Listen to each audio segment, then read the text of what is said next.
Well, you've heard me speak before about the mother or grandmother who lives in the home with her child or grandchild.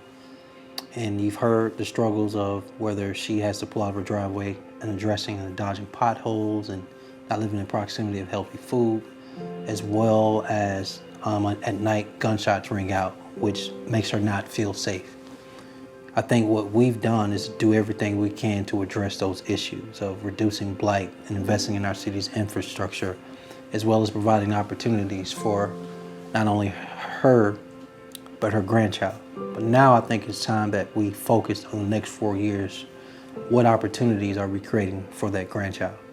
You know, when I think about it, a few years from now, she'll go off to college courtesy of the Birmingham Promise, which her tuition will be paid in full. The question is, what kind of community will she come back to?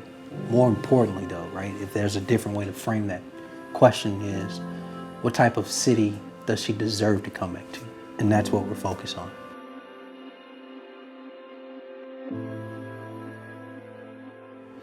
So here's the burning question. How do we make hope tangible? Well, for the answers, we look to the city itself. Birmingham, founded in 1871, just celebrated 150 years last month. Those answers lie in our identity, who we are, and where we want to be as a city. We want to keep our competitive edge around healthcare and our growing healthcare ecosystem. We want to have a competitive edge in technology, but we also want a competitive edge in the sports world related to not only generating revenue, but all eyes on Birmingham being the football capital of the Southeast. Well, what does that look like? Well, when you consider now the new football stadium we have with Protective Stadium, as well as the upgrades of Legacy Arena, the Birmingham Squadron, the Birmingham Legion, UAB Blazers, and the Birmingham Bowl all now have a new home. And revenues generated from these events will go into the Neighborhood Revitalization Fund. To Birmingham, it has brought some light. I would say that it brought some light to the town. It actually brings a lot of excitement to the area as well.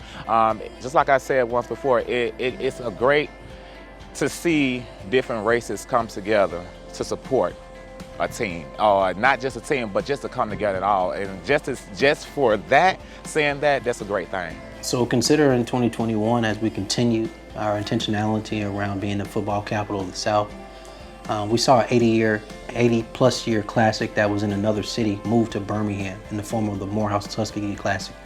But we also saw the continued growth of the Magic City Classic, as well as when you consider the World Games will be here in 170 plus days. You have the NCAA tournament coming to Birmingham in 2023 and 2025. And so we'll continue to have a focus on being a sports town. So the city of Birmingham, we run towards our heritage. It's what defines us.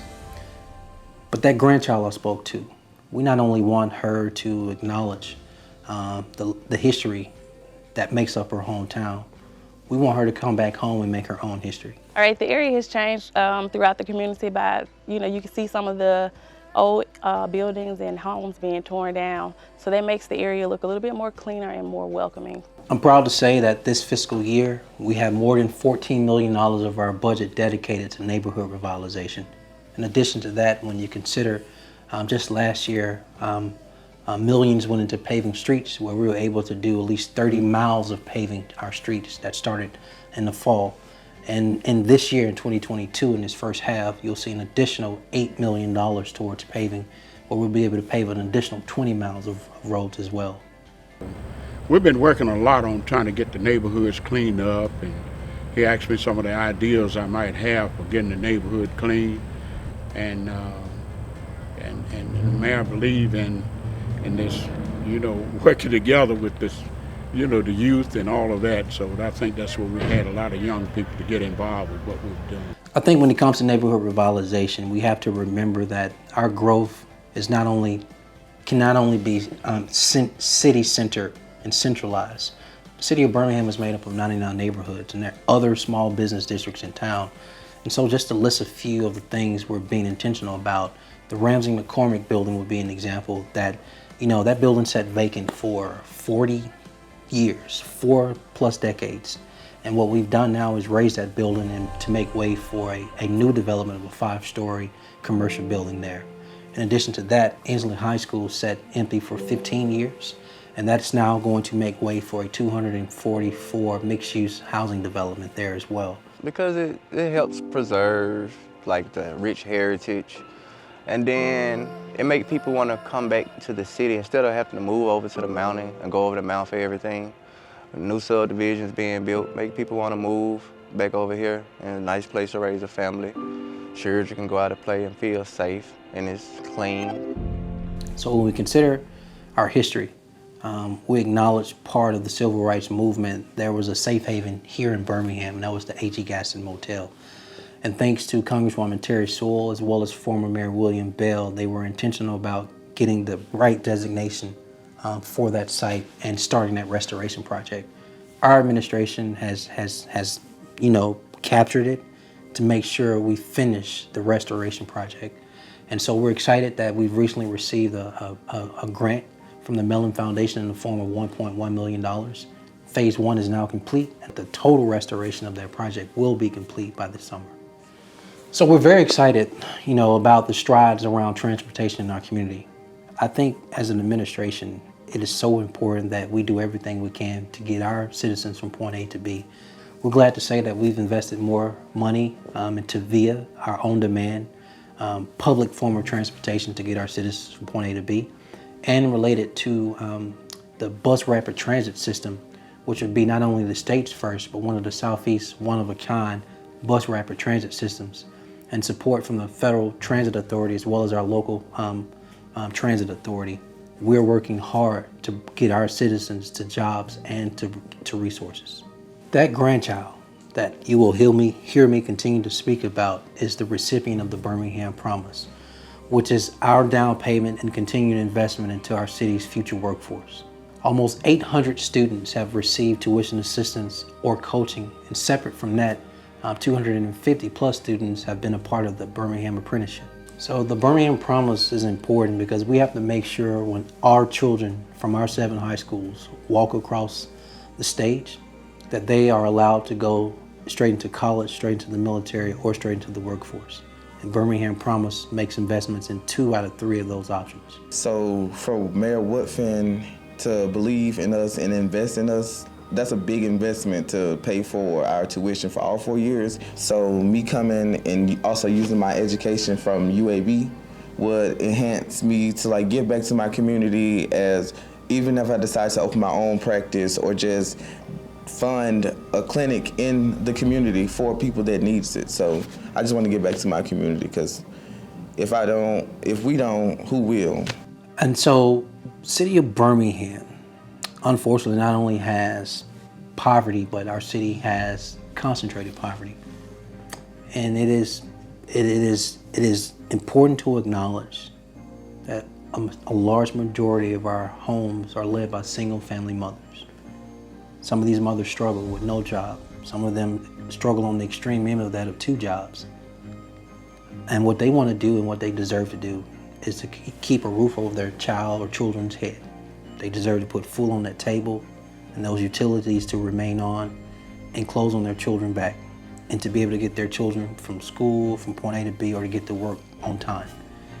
And so we are glad to be a part of a guaranteed income pilot program, like a few other cities across our nation, where we'll be in a position to provide some of those single mothers with direct income that we believe will not only be assistance to them, but will have a true impact on decreasing poverty in our community and providing our mothers with hope. We recognize we have so much work to do, especially in the conversation around public safety.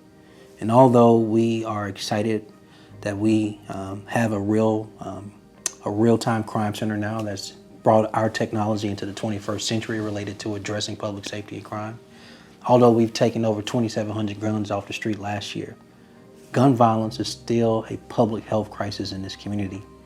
And everything we can do around prevention measures, enforcement measures, reentry measures, we have to continue to do. I am grateful to the City Council for voting for an additional $3 million set aside for conflict resolution, addressing gun violence as what it is, which is a health crisis.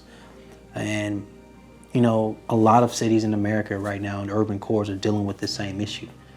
But I'm going to keep talking about it, and I'm going to keep highlighting what we're doing, but I'm also going to keep calling on the community partners to help as well, because one man and one administration can't solve this issue alone. This is a community issue. By 2025, I plan to build progress by making continued investments in our people, by making sure we have a refocus and reimagine public safety, by realizing our economic potential as well. And without a doubt, our continued commitment to neighborhood revitalization, because that's still our priority. You know, what keeps me up at night is how do we make making the necessary investments and keeping people safe in this community? I go back and reflect on that same mother, that symbolic